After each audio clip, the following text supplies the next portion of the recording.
Dan doesn't like my line that I made.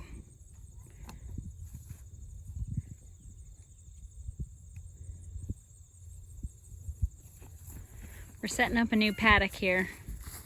So we've got, this is our lamb group. It consists only of sheep that were born this past March. Eventually we'll bring everybody out. We're on the hay side of our field right now. This is where we usually make hay. So there's the house, and that's our pasture ground. So this is our hay field, and we've stockpiled it. So this is our winter grazing. And you can see they've done a really good job. They just have these really small lanes. They get one a day. And let's see, how many's in this group? 2, 4, 6, 8, 10, 12, 14, 15. We got 15 sheep in this group. So they can do a pretty good job on this.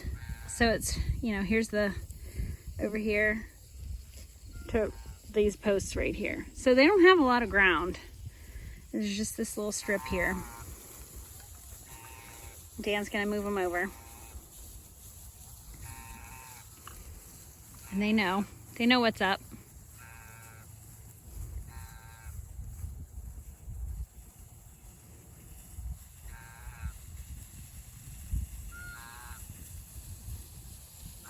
And they'll just be in this little section for today, for the rest of today and tomorrow until the afternoon when we move them. We also have another experiment down here. We've got some of our older chickens in our movable chicken coop. It's the Chickshaw by Justin Rhodes. He's got the plans on his website for free if you want them. We made it a little bit heavier than his design because it needs to withstand the winds that we have here. And also we added a hitch so that we could pull it around with the lawnmower.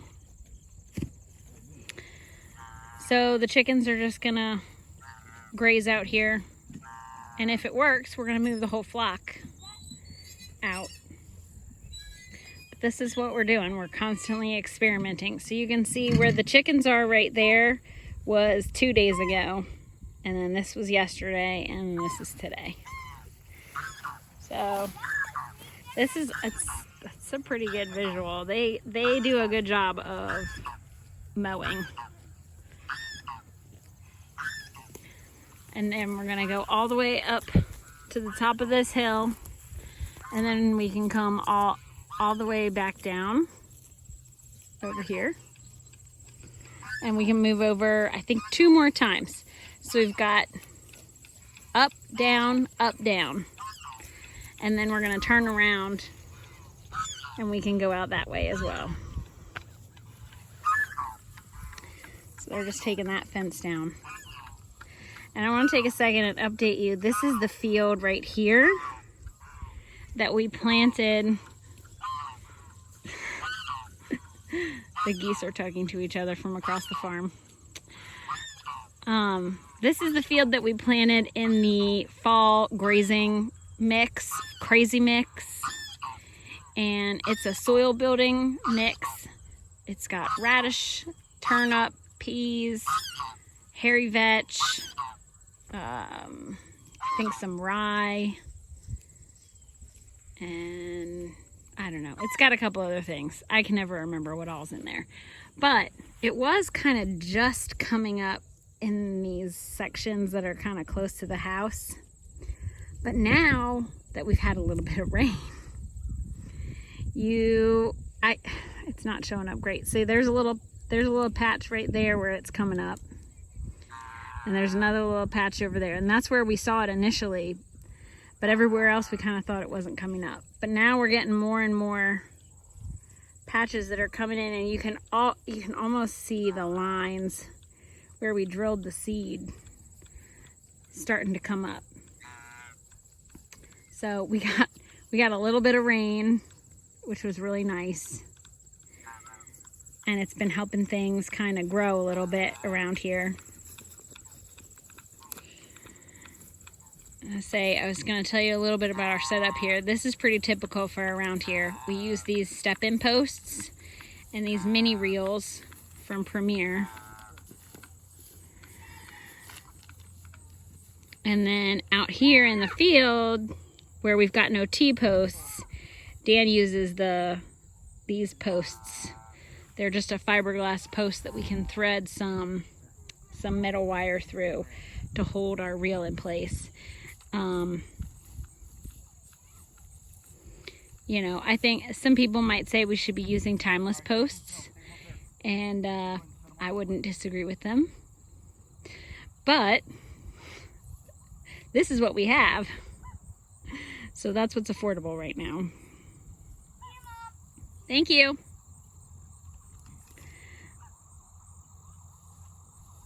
You know, it's important to use what you have and what's available to you in your budget. You can do this without all of the fancy nifty equipment that they tell you that you need. Those mini reels, I think they're like 10 or 15 bucks. They're not expensive, and they hold the perfect amount of wire to do this 2-strand stretch that we do. And he's just gonna go up the hill and set up the next one. So we got 3 basically. We have 3 mini reels, 15 step-in posts, and 6 fiberglass end posts. And enough poly wire to go the distance. Now we are using the Premier nets around the whole exterior here as like a perimeter fence. So we have four Premier fences involved here. So there's one here, there's one at the top. Sorry, this is making me dizzy. One over here on this edge, and then one down here on this bottom edge. And that's basically just for insurance. If the sheep bust out of the 2-strand, they're not going to leave this big box. So, and we'll move that. And then, yeah, that's it. It doesn't take very long to do this. And there's a lot of people that are going to be out there saying we do this wrong. And I would argue that that doesn't really look very wrong to me. There's 100 ways to solve a problem. And anybody that tries to tell you there's only one right way is trying to sell you something. And what works on our farm may not work on your farm. It may not work for you and your team. It may not work for your infrastructure. And you kind of have to figure out what's going to work for you, and, you know, watch a bunch of videos, see what other people are doing, and figure that out. But, you know, to hear some of these people talk, if you don't do it their way, you're doing it wrong. And I disagree with that. I disagree with that wholeheartedly. And that's what Emily and I are trying to do here on the channel is, you know, make this more accessible, make this information more accessible. You can say that what her and I do is very similar or even the same. We're grazing sheep.